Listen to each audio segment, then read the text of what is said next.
Hello నేను మిస్ఎస్రావు. తెలంగాణలో 17 లోక్సభ స్థానాలకి మే 13వ తారీఖున పోలింగ్ జరిగింది. ఏ స్థానాల్లో ఎవరు గెలిచేటువంటి అవకాశం ఉంది, రాబోయేటువంటి రోజుల్లో కాంగ్రెస్ పార్టీకి ఎన్ని స్థానాలు గెలుచుకునే అవకాశం ఉంది, అలాగే బీజేపీ ఎన్ని స్థానాలు గెలుచుకునే అవకాశం ఉంది, హైదరాబాద్లో మాధవీలత పరిస్థితి ఏంటి అనే దాని మీద అనలైజ్ చేసుకున్నాం. ఓటింగ్ జరిగిన తర్వాత సినారియో ఏంటి, తెలంగాణలో రాబోయేటువంటి పరిణామాలు ఏంటి ఈ రిజల్ట్ తర్వాత అనేది విశ్లేషణ చేసుకుందాం. ఆయా స్థానాల్లో వాళ్ళు గెలిచేటువంటి వాళ్ళు ఎవరు అనేది కూడా చూద్దాం. సో ఫస్ట్ ఆదిలాబాద్లో కాంగ్రెస్ పార్టీ నుంచి ఆత్రం సుగుణ పోటీ చేశారు. గోండు సామాజిక వర్గం, లంబాడ, ఆదివాసీలు ఏకమవుతారనేటువంటి ఆశలు ఆవిడలో ఉన్నాయి. అలాగే కాంగ్రెస్ పార్టీలో కూడా అదే ఆశలు ఉన్నాయి, ఆవిడ గెలుస్తారని. తర్వాత ఆత్రం సక్కు బీఆర్ఎస్ పార్టీ నుంచి పోటీ చేశారు. ఆయన నిరాడంబరత, ప్రజలకు అందుబాటులో ఉంటారని పేరు అయితే ఉంది. ఇక బీజేపీకి సంబంధించి గూడెం నగేష్, ఆదిలాబాద్, ముదోల్, నిర్మల్లో బీజేపీకి బలం ఉంది. ఆల్రెడీ అసెంబ్లీ సెగ్మెంట్స్లో మనకు చూసాము, అసెంబ్లీ ఎన్నికల సందర్భంగా మనం చూసాము. ఆ గోండు నేత కావడంతో ఆదివాసీ ఓట్లు పడేటువంటి అవకాశం ఉంది. సో గోండుకి ఆదివాసీలకి అక్కడ కొంత గ్యాప్ అయితే ఉంది, అది బీజేపీ కలిసి వచ్చేటువంటి అవకాశం ఉంది. సో అక్కడ బీజేపీ గెలిచేటువంటి అవకాశం ఉంది ఆదిలాబాద్లో. ఇక భువనగిరి ఒక ఛాలెంజ్ కోమటిరెడ్డి బ్రదర్స్కి. వాస్తవంగా చామల కిరణ్ కుమార్ రెడ్డి అక్కడ పోటీ చేస్తున్న కాంగ్రెస్ పార్టీ నుంచి. కోమటిరెడ్డి బ్రదర్స్ సపోర్ట్ ఉంది. జిల్లాలో కాంగ్రెస్ పార్టీ హవా ఉంది అనేది అందరికీ తెలుసు. కాంగ్రెస్ పార్టీకి కంచుకోటగా నల్గొండ జిల్లా ఉంది. అసెంబ్లీ ఎన్నికల్లో కూడా అదే ప్రస్ఫుటమైంది. ఇక అక్కడి నుంచి బీఆర్ఎస్ పార్టీ తరఫు నుంచి క్యామ మల్లేష్ పోటీ చేస్తున్నారు. ఆర్థికంగా బలమైన నేత, కుర్మ గొల్ల సామాజిక వర్గం, అంటే బీసీల్లోనే ఒక బలమైనటువంటి సామాజిక వర్గం ఆయన. ఇక బూరా నరసయ్య గౌడు సామాన్యులకు అందుబాటులో ఉంటారని ఆయనకి పేరుంది. డాక్టరు, ప్లస్ ఆయన ఎంపీగా గతంలో టీఆర్ఎస్ పార్టీ నుంచి గెలిచి ప్రజలకు అందుబాటులో ఉన్నారు, పేరు కూడా ఉంది. ఇక్కడ కాంగ్రెస్ బీజేపీ మధ్య హోరాహోరీ పోరైతే ఉంది. ఎవరు గెలుస్తారు అని చెప్పలేనటువంటి పరిస్థితుల్లో ఇప్పుడు ఉంది. ఓటింగ్ కూడా అదే జరిగింది. మే 13వ తారీఖున జరిగినటువంటి ఓటింగ్ కూడా అక్కడ భువనగిరి నుంచి నువ్వా నేను అన్నట్టు పోటీ ఉంది. అయితే కాంగ్రెస్ లేదా బీజేపీ. కాకపోతే బీజేపీకి కన్నా కూడా కాంగ్రెస్ పార్టీకే ఎడ్జ్ ఉంది అక్కడ అనేది మాత్రం చెప్పొచ్చు, కోమటిరెడ్డి బ్రదర్స్ హవా కనుక పనిచేస్తే. ఇక చేవేళ్ల కాంగ్రెస్ పార్టీ నుంచి గడ్డం రంజిత్ రెడ్డి పోటీ చేస్తున్నారు, బరిలో ఉన్నారు. సిట్టింగ్ ఎంపీ, నియోజకవర్గంలో అభివృద్ధి కార్యక్రమాలు అభివృద్ధి చేశారు అనేది ఆయనకి పేరుంది. ఇక బీఆర్ఎస్ పార్టీ నుంచి కాసాని జ్ఞానేశ్వర్ చోర్నిషన్లో ఆయన బీఆర్ఎస్ పార్టీకి వచ్చి పోటీ చేశారు. ముదిరాజ్ సామాజిక వర్గం నేత, టీడీపీ రాష్ట్ర అధ్యక్షుడిగా పనిచేసినటువంటి అనుభవం ఉంది. అలాగే కొండ విశ్వేశ్వరరెడ్డి బీజేపీ తరఫు నుంచి కేవీ రంగారెడ్డి మనవుడిగా పేరు ప్రఖ్యాతులు ఉన్నాయి. ఆర్థికంగా బలమైనటువంటి నేత, సామాజిక సేవా కార్యక్రమాలు చేస్తుంటారు. ఆయనకంటూ ప్రత్యేకమైన గుర్తింపు ఉంది, అదే మంచి పేరు కూడా ఉంది. సౌమ్యుడు అనేటువంటి పేరు కూడా ఉంది. అలాగే వివాద రహితునిగా కూడా ఉంటారు. సో ఇక్కడ చేవేళ్ల నుంచి బీజేపీ గెలిచేటువంటి అవకాశం ఉంది అనేది పోలింగ్ సరళిని బట్టి చూస్తే మనకు అర్థమవుతుంది. ఇక హైదరాబాదు ఇప్పుడు కొంపల్లి మాధవీలత బీజేపీ తరఫు నుంచి పోటీ చేస్తున్నారు. దేశవ్యాప్తంగా కూడా ఇప్పుడు ఈమె పేరు తెలియనటువంటి వాళ్ళు లేరు. కారణం ఏంటంటే ఓవైసీ అడ్డాలో ఆవిడ ప్రచార సరళి కానీ లేదా ఆవిడ ఫాలోయింగ్ కానీ చూసిన తర్వాత మే 13వ తారీఖున పోలింగ్ జరిగిన తర్వాత జరిగిన రోజు పరిస్థితుల్ని విశ్లేషించుకుంటే కనుక మాధవీలత ఎన్నికల్లో ఓడిపోయినప్పటికీ నైతికంగా గెలిచినట్టు బీజేపీ భావిస్తూ ఉంది. ట్రిపుల్ తలాక్ వ్యతిరేకంగా పోరాటం ఆవిడ చేశారు. ముస్లిం మహిళలకు అభివృద్ధి కోసం కృషి చేసినటువంటి మహిళగా ఆవిడకి పేరుంది. అసరుద్దీన్ ఓవైసీ పార్లమెంట్లో మైనార్టీ ప్రతినిధి, నియోజకవర్గంలో ముస్లిం ఓటర్లకు తిరుగులేని ఆధిపత్యం ఉంది. అక్కడ ఎంఐఎం గెలిచేటువంటి అవకాశం ఉంది. అయినప్పటికీ నైతికంగా మాత్రం మాధవీలత గెలిచినట్టు బీజేపీ భావించే అవకాశం ఉంది. జూన్ 4వ తారీఖున ఫలితాలు రాబోతున్నాయి కాబట్టి మాధవీలత ఇప్పుడు ఉత్తర భారతదేశానికి వెళ్ళి బీజేపీ తరఫు నుంచి అక్కడి నుంచి ప్రచారం కూడా చేస్తూ ఉన్నారు. ఆవిడకి హైదరాబాద్లో బీజేపీ అభ్యర్థిగా పోటీ చేయటమే ఒక పెద్ద రాజకీయ మెట్టు ఎక్కినట్టుగా భావిస్తూ ఉన్నారు ఆమె అభిమానులు. ఇక కరీంనగర్లో వెలిచల రాజేంద్రరావు కాంగ్రెస్ పార్టీ నుంచి పోటీ చేస్తున్నారు. వెలమ సామాజిక వర్గం నేత, బీఆర్ఎస్ ఓట్లను చీల్చేటువంటి అవకాశం ఉంది అక్కడ. ఇక బోయినపల్లి వినోద్ కుమార్ తెలంగాణ ఉద్యమకారుడు, కేసీఆర్ దగ్గర బంధువు, గతంలో కరీంనగర్ ఎంపీగా ఆయన పోటీ చేసి గెలిచారు, కూడా ఎంపీగా పనిచేసిన అనుభవం ఉంది. ఇంకా బీజేపీ తరఫు నుంచి Bandi Sanjay, fire brand, Telangana BJP దశ దిశ మార్చినటువంటి నేతగా బండి సంజయ్ పేరుంది. ఎమ్మెల్యేగా ఇటీవల జరిగినటువంటి ఎన్నికల్లో ఓడిపోయారనేటువంటి సానుభూతి ఉంది. అందుకే ఆయన పట్ల ఇప్పుడు అక్కడ ఉండేటువంటి ఓటర్లు ఆకర్షితులు అవుతున్నారు. మే 13 జరిగిన పోలింగ్ సరళిని బట్టి చూస్తే బీజేపీ అక్కడ గెలవబోతుంది, బండి సంజయ్ ఎంపీ కాబోతున్నారు మరోసారి అనేది అర్థమవుతుంది. ఇక ఖమ్మం కాంగ్రెస్ పార్టీ అభ్యర్థిగా రామ సహాయం రఘురామిరెడ్డి పోటీ చేస్తున్నారు. రాజకీయ వారసత్వం ఉంది ఆయనకి. పొంగులేటి దగ్గుపాటి కుటుంబీకులతో వియ్యం అందుకున్నారు. సో అందుకే దగ్గుపాటి వెంకటేష్ హీరో అక్కడ పోయి ప్రచారం కూడా చేశారు. పొంగులేటి శ్రీనివాసరెడ్డి మంత్రి, ఆ మంత్రికి దగ్గర బంధువు కూడా ఆయన. సో అందువల్ల కలిసి వచ్చింది ఆయనకి. అక్కడ ప్రచారంలో కూడా దూకుడుగా వెళ్ళారు. ఇక నామా నాగేశ్వరరావు సిట్టింగ్ ఎంపీ, కమ్మ సమాజ వర్గం, 2 సార్లు ఎంపీగా పనిచేసినటువంటి అనుభవం ఆయనకు ఉంది. ఇక బీజేపీ తరఫు నుంచి తాండ్ర వినోద్రావు సామాజిక కార్యక్రమాలు చేస్తూ ఏపీలో టీడీపీ తోటి బీజేపీ పొత్తు అనేది కలిసి వస్తుంది అనేటువంటిది ఒక అంశం ఆయనకి పనిచేస్తుంది. కానీ అక్కడ కాంగ్రెస్ పార్టీ కంచుకోట ఖమ్మం, పైగా పొంగులేటి శ్రీనివాసరెడ్డి మంత్రి, అలాగే దగ్గుబాటి ఫ్యామిలీ సపోర్టు, అక్కడ ఖచ్చితంగా కాంగ్రెస్ పార్టీ గెలిచే అవకాశం ఉందని చెప్పి తెలుస్తోంది.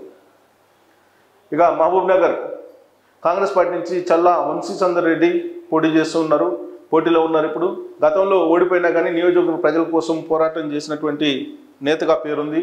కాంగ్రెస్ కార్యకర్తల్లో బలమైనటువంటి నేతగా గుర్తింపు ఉంది. యూత్ కాంగ్రెస్ నుంచి ఎదిగినటువంటి వంశీచందర్ రెడ్డి. ఇక బీఆర్ఎస్ పార్టీ నుంచి మన్నె శ్రీనివాస్ రెడ్డి ప్రస్తుతం బరిలో ఉన్నారు. గతంలో ఎంపీగా గెలిచిన చరిత్ర ఉంది ఆయనకి. నియోజకవర్గంలో అభివృద్ధి కార్యక్రమం చేశాడనే పేరు కూడా ఉంది. ఇక డీకే అరుణ అందరికీ సుపరిచయం, సుదీర్ఘ రాజకీయ అనుభవం ఉంది. జిల్లాలో సొంత క్యాడర్ బలం కూడా ఉంది. మహబూబ్నగర్ లోక్సభ పరిధిలో మొన్న పోలింగ్ సరళిని బట్టి చూస్తే కనుక కాంగ్రెస్ బీజేపీ మధ్య టైట్ ఫైట్ ఉంది. నువ్వా నేనన్నట్టు పోటీ అయితే కనిపిస్తూ ఉంది. కాకపోతే ఎడ్జి అక్కడ కాంగ్రెస్ పార్టీకి ఉండేటువంటి అవకాశం కనిపిస్తూ ఉంది. సో మహబూబాబాద్ లోక్సభ చూసుకుంటే కనుక పురిక బలరాం నాయక్ అక్కడ కాంగ్రెస్ పార్టీ తరఫు నుంచి పోటీ చేస్తున్నారు. సీనియర్ లీడరు, కేంద్ర మాజీ మంత్రి కూడా, కేంద్ర మంత్రి కాదు కేంద్ర మాజీ మంత్రి. అనేక అభివృద్ధి కార్యక్రమాలు ఆయన చేశారు గతంలో. సీనియర్ పొలిటీషియన్ కాంగ్రెస్ పార్టీ తరఫు నుంచి. ఇక మాలోత్ కవిత తొలి మహిళా లంబాడ ఎంపీగా గుర్తింపు. ఆవిడ టీఆర్ఎస్ పార్టీ నుంచి బీఆర్ఎస్ పార్టీ నుంచి ఉన్నారు. తండ్రి రెడ్డి నాయక్ నుంచి రాజకీయ వారసత్వం ఆవిడకి వచ్చింది. ఇక బీజేపీ నుంచి అజ్మీర్ సీతారాం నాయక్ గతంలో ఎంపీగా పనిచేసినటువంటి అనుభవం ఉంది. సీతారాం నాయక్ ఆయన ఇంటలెక్చువల్ సెక్టరు, కొంచెం పొలిటీషియన్ కాకుండా కూడా ఇంటలెక్చువల్గా ఆయనకి మంచి పేరు ఉంది కూడా. కాబట్టి అక్కడ మహబూబాబాద్లో ఉండేటువంటి సినారియో మొత్తం చూస్తే కనుక కాంగ్రెస్ పార్టీ అక్కడ గెలిచేటువంటి అవకాశం ఉంది. ఎందుకంటే బలరాం నాయక్కి మంచి పేరుంది, గతంలో కేంద్ర మంత్రిగా కూడా పనిచేశారు, ఆయనకి పేరుంది. కాబట్టి ఆయన ప్లస్ కాంగ్రెస్ పార్టీ బలంగా ఉంది కాబట్టి కాంగ్రెస్ పార్టీ అక్కడ గెలిచే అవకాశం ఉంది మహబూబాబాద్లో. ఇక మల్కాజ్గిరి దేశంలోనే అత్యంత పెద్దదైనటువంటి లోక్సభ నియోజకవర్గం. ఇక్కడ కాంగ్రెస్ పార్టీ నుంచి సునీత మహేందర్ రెడ్డి పోటీ చేస్తున్నారు. రంగారెడ్డి జిల్లా రాజకీయాల్లో పట్నం ఫ్యామిలీ పలుకుబడి ఉంది, అందరికీ తెలిసిన విషయమే. రేవంత్ రెడ్డి గతంలో ప్రాతినిధ్యం వహించినటువంటి లోక్సభ నియోజకవర్గం అది. ఇక బీఆర్ఎస్ పార్టీ నుంచి రాగిడి లక్ష్మారెడ్డి పోటీ చేస్తున్నారు. ఆర్థికంగా బలమైనటువంటి నేత. నియోజకవర్గం పరిధిలో 7 బీఆర్ఎస్ ఎమ్మెల్యేలు విజయం సాధించారు ఇటీవల జరిగినటువంటి 2023 అసెంబ్లీ ఎన్నికల్లో. అది ఆయనకి కలిసి వచ్చేటువంటి అంశం. ఈటల రాజేంద్ర ఎమ్మెల్యేగా ఓడిపోయారనేటువంటి సానుభూతి ఉంది. ముదిరాజ్ సామాజిక వర్గంలో తిరిగిలేనటువంటి నేతగా, ఉద్యమకారునిగా ఆయనకి పేరుంది. సో అక్కడ ఈటల రాజేంద్ర యొక్క వ్యక్తిగతమైనటువంటి ఇమేజీ, అలాగే పార్టీ బీజేపీ యొక్క బలం, అలాగే మల్కాజ్గిరిలో తెలుగుదేశం పార్టీ సానుభూతి పనులు కూడా ఉంటారు కాబట్టి వాళ్ళు ఈసారి బీజేపీకి వేసేటువంటి అవకాశం ఉంది. ఫలితంగా అక్కడ బీజేపీ గెలిచేటువంటి అవకాశం ఉందనేది మే 13 జరిగిన పోలింగ్ సరళిని బట్టి అర్థమవుతుంది. ఇక నాగర్ కర్నూలులో మల్లు రవి సుదీర్ఘ రాజకీయ అనుభవం ఉంది. నియోజకవర్గంలో బలమైనటువంటి క్యాడర్ కూడా ఉంది. మల్లు రవి సుపరిచయం అందరికీ. కాంగ్రెస్ పార్టీలో సుదీర్ఘంగా ఆయన రాజకీయ ప్రయాణం చేస్తూ ఉన్నారు. ఇక బీఆర్ఎస్ పార్టీ నుంచి ఆర్ఎస్ ప్రవీణ్ కుమార్ దళిత ఉద్యమ నాయకుడిగా గుర్తింపు.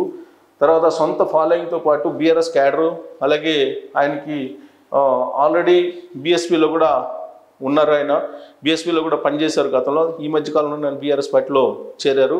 సో ఆయన బీఆర్ఎస్ పార్టీ నుంచి పోటీ చేస్తున్నారు. ఇక పోతుగంటి భరత్, ఈయన బీజేపీ తరఫు నుంచి పోటీ చేస్తున్నారు. పోతుగంటి భరత్ తండ్రి రాములు రాజకీయ వారసత్వం ఉంది ఆయనకి. సో నాగర్ కర్నూలు వాస్తవంగా కాంగ్రెస్ పార్టీకి కొంచెం అడ్డాగా ఉంటుంది. పైగా మల్లు రవి అక్కడి నుంచి పోటీ చేస్తున్నారు కాబట్టి మొన్న పోలింగ్ సరళిని బట్టి చూస్తే అక్కడి నుంచి కాంగ్రెస్ పార్టీ గెలవడానికి ఛాన్సెస్ ఉన్నాయి అనేది అక్కడ ఉండేటువంటి ఓటర్లు ఎక్కువ మంది భావిస్తున్నారు. ఇక నల్గొండ జిల్లా నల్గొండ లోక్సభ పరిధిని చూస్తే కనుక కుందూరు రఘువీర్ రెడ్డి అక్కడ జానారెడ్డి కుమారుడు. సో కుందూరు రఘువీర్ రెడ్డి మాజీ మంత్రి జానారెడ్డి రాజకీయ వారసత్వం ఆయనకి. జిల్లాలో బలమైనటువంటి క్యాడరు, ప్రజల్లో గుర్తింపు కూడా ఉంది. బీఆర్ఎస్ పార్టీ నుంచి కంచర్ల కృష్ణారెడ్డి పోటీలో ఉన్నారు. 2018లో కృష్ణారెడ్డి సోదరుడు భూపాల్ రెడ్డి నల్గొండలో కోమటిరెడ్డి వెంకటరెడ్డిని ఓడించారు. నల్గొండ జిల్లాలో బలమైనటువంటి క్యాడర్ కూడా ఉంది బీఆర్ఎస్ పార్టీకి. ఇక శానంపూడి సైదిరెడ్డి బీజేపీ తరఫు నుంచి పోటీ చేస్తున్నారు. హుజూర్ నగర్, కోదాడ ప్రాంతాల్లో సొంత క్యాడర్ ఉంది. మంత్రి ఉత్తమ్ కుమార్ రెడ్డిపై గతంలో విజయం సాధించినటువంటి బలమైన లీడర్గా గుర్తింపు ఉంది. సో అక్కడ నల్గొండలో కాంగ్రెస్ పార్టీ ఎప్పుడు బలంగా ఉంటుంది. మొన్న పోలింగ్ సరళిని బట్టి చూస్తే కాంగ్రెస్ పార్టీ విజయం సాధిస్తుందని చెప్పి అంచనా వేయచ్చు. ఇక నిజామాబాద్లో తాడిపత్రి జీవన్ రెడ్డి పోటీ చేస్తున్నారు కాంగ్రెస్ పార్టీ నుంచి. ఆయన జగిత్యాల, కోరట్ల ప్రాంతాల్లో బలమైనటువంటి ఫాలోయింగ్ ఉంది. వివాద రహితునిగా జీవన్ రెడ్డికి పేరుంది. సీనియర్ నేతగా నియోజకవర్గంలో గుర్తింపు ఉంది. అలాగే రాష్ట్రంలో మాజీ మంత్రిగా ఆయనకు మంచి పేరు కూడా ఉంది. ఇక బాజిరెడ్డి గోవర్ధన్ రెడ్డి బీఆర్ఎస్ పార్టీ నుంచి చేస్తున్నారు. నిజామాబాద్ రూరల్ ఎమ్మెల్యేగా గెలిచినటువంటి నేపథ్యం ఆయనకు ఉంది. బీజేపీ నుంచి ధర్మపురి అరవింద్ సిట్టింగ్ ఎంపీ. ఆయన మాజీ మంత్రి ధర్మపురి శ్రీనివాస్ రాజకీయ వారసత్వం పుచ్చుకొని ఎంపీ స్థానంలో మెజార్టీ శాసనసభ స్థానాల్లో బీజేపీ హవా కొనసాగింది మొన్న కూడా. సో అక్కడి నుంచి మరోసారి ధర్మపురి అరవింద్ బీజేపీ నుంచి గెలవబోతున్నాడు అనేది మే 11 జరిగినటువంటి పోలింగ్ సరళిని బట్టి తెలుస్తోంది. ఇంకా పెద్దపల్లి కాంగ్రెస్ పార్టీ నుంచి గడ్డం వంశీకృష్ణ పోటీలో ఉన్నారు. కాకా వెంకటస్వామి ఫ్యామిలీలో 3వ తరం నాయకుడు. తండ్రి వివేక్, పెదనాన్న వినోద్ ఎమ్మెల్యేలుగా ఉన్నారు. ఇప్పుడు వంశీకృష్ణ 3వ తరం ఇప్పుడు కాంగ్రెస్ పార్టీలో ప్రయాణం సాగించడానికి అక్కడి నుంచి పోటీలో ఉన్నారు. ఇంకా కొప్పుల ఈశ్వర్ బీఆర్ఎస్ పార్టీ నుంచి ప్రజా సమస్యలను పోరాడే నేత. ధర్మపురి మాజీ ఎమ్మెల్యే కూడా ఈయన. ఇక గోమాస శ్రీనివాస్ 2 దశాబ్దాల నుంచి పెద్దపల్లి స్థానం పైన పట్టు. 2009లో టీఆర్ఎస్ పార్టీ నుంచి పోటీ చేసి 2వ స్థానంలో నిలిచినటువంటి నేత. సో పెద్దపల్లి ఇప్పుడు కూడా కాంగ్రెస్ పార్టీకే ఎక్కువగా మొగ్గు చూపుతుంటుంది. మే 13 జరిగినటువంటి పోలింగ్ సందర్భంగా కూడా ఓటర్లు కాంగ్రెస్ పార్టీ వైపే మొగ్గు చూపినట్టు తెలుస్తుంది. అక్కడి నుంచి కాంగ్రెస్ పార్టీ గెలిచేటువంటి అవకాశం ఉంది. సో సికింద్రాబాద్ వైపు అందరూ చూస్తున్నారు. కారణం అక్కడ బీజేపీ నుంచి కిషన్ రెడ్డి పోటీలో ఉన్నారు. కేంద్ర మంత్రి, ప్రస్తుతం గతంలో ఎంపీగా గెలుపు, మళ్ళీ గెలిస్తే కేంద్రంలో క్యాబినెట్ స్థానం వచ్చే అవకాశం ఉందని చెప్పి భావిస్తూ ఉన్నారు. సో దానం నాగేంద్ర కాంగ్రెస్ పార్టీ నుంచి సికింద్రాబాద్ పరిధిలో బలమైనటువంటి క్యాడర్ ఉంది. మున్నూరు కాపు బీసీ సామాజిక వర్గం, ఆర్థికంగా బలమైన నేత. కానీ కాంగ్రెస్ పార్టీ ఎమ్మెల్యేగా ఆయన కాంగ్రెస్ పార్టీ గతంలో నేపథ్యం ఉంది. మళ్ళీ ఇప్పుడు కాంగ్రెస్ పార్టీలోకి వచ్చారు ఆయన. ఇప్పుడు బీఆర్ఎస్ పార్టీ నుంచి పద్మారావు సికింద్రాబాద్ ఎమ్మెల్యేగా వరుసగా విజయాలు సాధించారు. నియోజకవర్గ పరిధిలో మంచి పేరు కూడా ఉంది పద్మారావుకి. నాంపల్లి మినహా అన్ని అసెంబ్లీ స్థానాల్లో బీఆర్ఎస్ విజయం సాధించింది మొన్న 23 అసెంబ్లీ ఎన్నికల్లో. ఇక కిషన్ రెడ్డి బలం అందరికీ తెలిసిందే. సో సికింద్రాబాద్ నుంచి మరోసారి కిషన్ రెడ్డి గెలవబోతున్నారు అనేది పోలింగ్ సరళిని బట్టి చూస్తే అర్థమవుతుంది. ఇంకా వరంగల్లో కడియం శ్రీహరి రాజకీయ వారసత్వం నుంచి కడియం కావ్య వచ్చారు. బీఆర్ఎస్ పార్టీ నుంచి కడియం శ్రీహరి ఇటీవలనే కాంగ్రెస్ పార్టీలో చేరారు. ఆ కూతురు ఇప్పుడు లోక్సభ స్థానం నుంచి పోటీ చేస్తున్నారు కాంగ్రెస్ పార్టీ తరఫు నుంచి. తర్వాత Sudheer Kumar Hanamkonda ZP chairman, BRS party ఆవిర్భావం నుంచి ఉద్యమంలో ఉన్న నేత. బీఆర్ఎస్ పార్టీ నుంచి ఆయన పోటీలో ఉన్నారు. ఆరూరి రమేష్ అందరికీ అందుబాటులో ఉంటారని పేరుంది ఆయనకి. బీఆర్ఎస్ ఉండగా చేసిన అభివృద్ధి పనులు ఆయనకి, బీఆర్ఎస్లో ఉన్నప్పుడు ఆయన అభివృద్ధి పనులే రమేష్కి గుర్తింపు. సో వరంగల్ కాంగ్రెస్ బీజేపీ మధ్య హోరాహోరీ పోరైతే కనిపిస్తుంది. కానీ అక్కడ ఎవరు గెలుస్తారు అనేది అంచనా వేయడం కూడా కష్టంగా ఉంది. పోలింగ్ సరళిని బట్టి కనుక చూస్తే కొంత వరంగల్లో కడియం కావ్యకే కొంత మొగ్గున్నట్టు తెలుస్తుంది. కానీ బీజేపీ మాత్రం ఈసారి వరంగల్ జెండా ఎగరవేసేదానికి ప్లాన్ చేసింది. అందుకే నెక్ టు నెక్ ఉండేటువంటి అవకాశం ఉంది వరంగల్లో. ఇక జహీరాబాద్లో సురేష్ షెట్కర్ కాంగ్రెస్ సీనియర్ నేత, నియోజకవర్గంలో క్యాడర్ పైన పట్టున్నటువంటి నేత. బీఆర్ఎస్ పార్టీ నుంచి గాలి అనిల్ కుమార్ ఆర్థికంగా బలమైనటువంటి నేత, కాంగ్రెస్ నుంచి వచ్చారు ఆయన. ఆ పార్టీ గ్రామస్థాయి క్యాడర్ పైన అవగాహన కూడా ఉంది అతనికి. ఇక బీవీ పాటిల్ సిట్టింగ్ ఎంపీ ఆయన, బీఆర్ఎస్ నుంచి భారీగా క్యాడర్ను కూడా తీసుకొచ్చారు. ద్వితీయ శ్రేణిని కూడా తీసుకొచ్చి బీజేపీలో చేరి బీజేపీ నుంచి పోటీ చేస్తున్నారు. సో జహీరాబాద్లో బీజేపీ కాంగ్రెస్ మధ్య ఫైట్ ఉంది, టైట్ ఫైట్ నడుస్తుంది అక్కడ. సో జహీరాబాద్ నుంచి మరి కొంత బీజేపీకి ఎడ్జ్ ఉండేటువంటి అవకాశం ఉంది, బట్ బాగా పోటాపోటీగా అక్కడ ఉంది. ఇక మెదక్ నుంచి నీలం మధు కాంగ్రెస్ పార్టీ నుంచి పోటీ చేస్తున్నారు. ముదిరాజ్ సామాజిక వర్గం, బీఆర్ఎస్ బీజేపీలు ఓసీలకు టికెట్లు ఇవ్వడంతో బీసీ నేతగా నీలం మధుకు అడ్వాంటేజ్ ఉంది అక్కడ. ఇక పి వెంకటరామరెడ్డి, ఆయన మాజీ ఐఏఎస్, మెదక్ సిద్దిపేట కలెక్టర్గా పనిచేసిన అనుభవం, కేసీఆర్కి కాళ్ళకు దండం పెట్టినటువంటి ఐఏఎస్ కూడా ఈయనే. ఇక బీజేపీ నుంచి రఘునందన్ రావు దశాబ్దం నుంచి బీఆర్ఎస్ పైన అలుపెరగిన పోరాటం చేస్తున్నాడు. దుబ్బాక ఉప ఎన్నికల్లో ఎమ్మెల్యేగా విజయం సాధించారు గతంలో. సో మూడు పార్టీల మధ్య ఇక్కడ ముక్కోణపు పోటీ అయితే నడుస్తుంది. ఎవరు గెలిచినా కానీ స్వల్ప మెజార్టీతో బయటపడేటువంటి అవకాశం ఉంది. సో ఇక్కడ కాంగ్రెస్ పార్టీకి అలాగే బీజేపీకి మధ్యనే పోటీ, అంటే గెలుపు ఉండేటువంటి అవకాశం ఉంది. ఇక్కడ పి వెంకటరామరెడ్డి గట్టి పోటీ ఇస్తున్నప్పటికీ కూడా ఆ పోటీ కాంగ్రెస్ పార్టీకి పనికొస్తుంది అనేది. సో మెదక్ నుంచి చూడాలి ముక్కోణ పోటీలో ఎవరు నెగ్గుకొస్తారనేది. టోటల్గా చూస్తే మే 11వ తారీఖున జరిగినటువంటి పోలింగ్లో మనం చూస్తే కనుక తెలంగాణలో ఏ పార్టీకి ఎన్ని సీట్లు వస్తాయని ఒక అంచనాకి వస్తే కనుక సుమారుగా అంచనా గ్రౌండ్ స్థాయిలో ఉన్నటువంటి ఇన్ఫర్మేషన్ ప్రకారం కాంగ్రెస్ పార్టీకి 5 వచ్చేటువంటి అవకాశం ఉంది, బీజేపీకి 6 వచ్చేటువంటి అవకాశం ఉంది, బీఆర్ఎస్ పార్టీకి మాత్రం 0 ఏమి గెలిచేటువంటి అవకాశం దాదాపుగా కనిపించట్లేదు. ఎంఐఎం 1 పోటాపోటీగా, అంటే అంచనా వేయలేనటువంటి పరిస్థితుల్లో 5 అయితే ఉన్నాయి.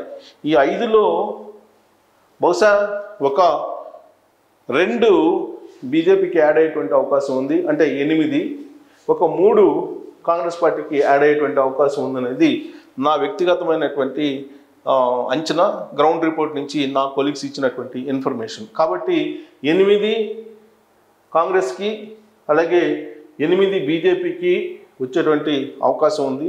బీఆర్ఎస్ పార్టీకి ఏమీ రాకపోవచ్చు. సో ఇక్కడ యాక్చువల్గా పోటాపోటీ ఉంది ఇక్కడ 5లో. ఈ 5లో 2 బీజేపీకి యాడ్ కావచ్చు, అంటే 8 బీజేపీకి 8 వచ్చే అవకాశం ఉంది. కాంగ్రెస్ పార్టీకి ఒక 3 యాడ్ అయ్యేటువంటి అవకాశం ఉంది. సో 8 వచ్చేటువంటి అవకాశం ఉంది. కాంగ్రెస్ పార్టీకి 8, బీజేపీకి 8 లోక్సభ, బీఆర్ఎస్ పార్టీకి 0, ఎంఐఎంకి 1 వచ్చేటువంటి అవకాశం ఉంది. సో ఈ పోటాపోటీలు కూడా నేను అంచనా వేసిన దాని ప్రకారం అది, బట్ గ్రౌండ్ లెవెల్లో సిచ్యువేషను టైట్గా ఉందని చెప్పించారు మా టీము. కానీ అక్కడ ఉండేటువంటి సిచ్యువేషన్ మొత్తం నాకు నా ఓల్డ్ కొలీగ్స్ వాళ్ళు ఇచ్చినటువంటి ఇన్ఫర్మేషన్ ప్రకారం 8 గెలిచేటువంటి అవకాశం ఉంది. ఇది తెలంగాణలో ఇటీవల జరిగినటువంటి పోలింగ్ లోక్సభ ఎన్నికలకు జరిగింది. రేపు రాబోయేటువంటి రిజల్ట్ జూన్ 4న 8 కాంగ్రెస్ పార్టీకి, 8 బీజేపీకి, 1 ఎంఐఎంకి వచ్చే అవకాశం ఉంది అనేది గ్రౌండ్ లెవెల్లో ఉండేటువంటి రిపోర్ట్ని బట్టి అర్థమవుతుంది. ఈ ఫలితాలు రాబోయేటువంటి రోజుల్లో రాజకీయాల్ని కొంత మార్చేటువంటి అవకాశం ఉంది. ఈ ఫలితాలు వచ్చిన తర్వాత బీఆర్ఎస్ పార్టీకి అయితే కొన్ని గడ్డు రోజులు అయితే ఉండేటువంటి అవకాశం ఉందని చెప్పి మనం రాబోయేటువంటి రాజకీయ పరిణామాలను అంచనా వేయడానికి అవకాశం ఉంది. సో జూన్ 4న ఈ ఫలితాలు నిజమవుతాయా కాదా అనే దాని మీద మీరు కూడా మీ కామెంట్ చేయండి. Thank you very much.